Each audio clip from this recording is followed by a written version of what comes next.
The signal. Elena had always loved stargazing from the old fire tower outside town. The place was abandoned, half-rotted, but the view was worth the risk.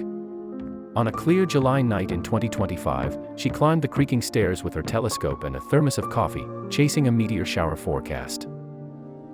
At 2:17 a.m., the sky went wrong. The meteors didn't streak, they hovered.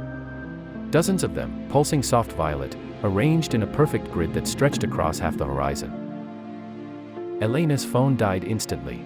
The tower's old emergency light flickered once and went dark.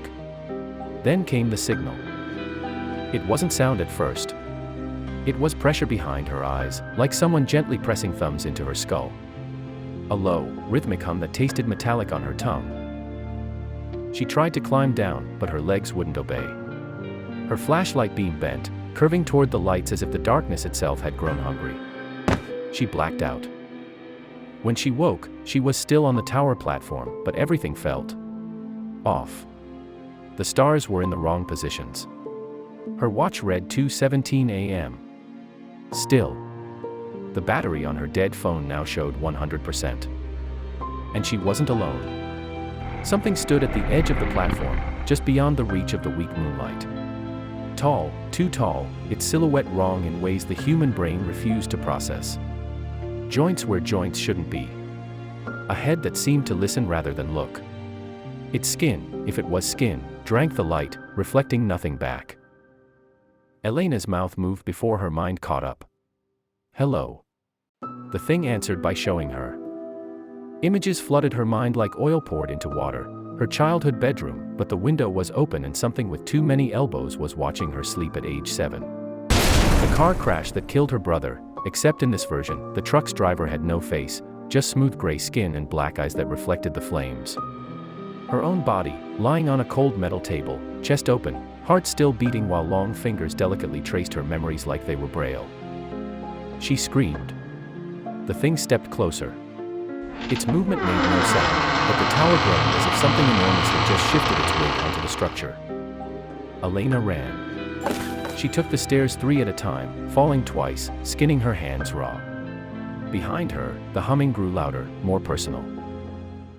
It knew her name. It knew the nickname her brother used when he was alive. It whispered it in his voice. When she reached the bottom, her truck was waiting exactly where she'd left it. Keys in the ignition. But the driver's seat was already warm. She drove anyway. The road home stretched longer than it should have. Mile markers repeated. 17. 17. 17. In the rearview mirror, the violet lights followed, always the same distance no matter how fast she went. Her phone rang. Unknown number.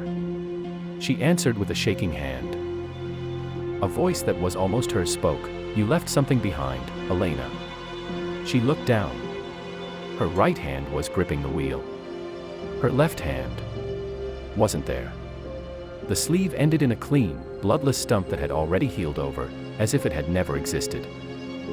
The voice on the phone giggled with her own laugh. We needed a map. You had such good memories. The tower was visible again in the distance, though she'd driven 20 miles. The lights were brighter now. They were descending. Elena floored the gas pedal, but the truck's engine began to hum in the same rhythm as the signal.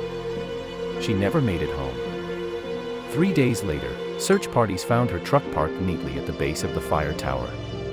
Keys in the ignition. Doors unlocked. Her phone on the passenger seat, recording.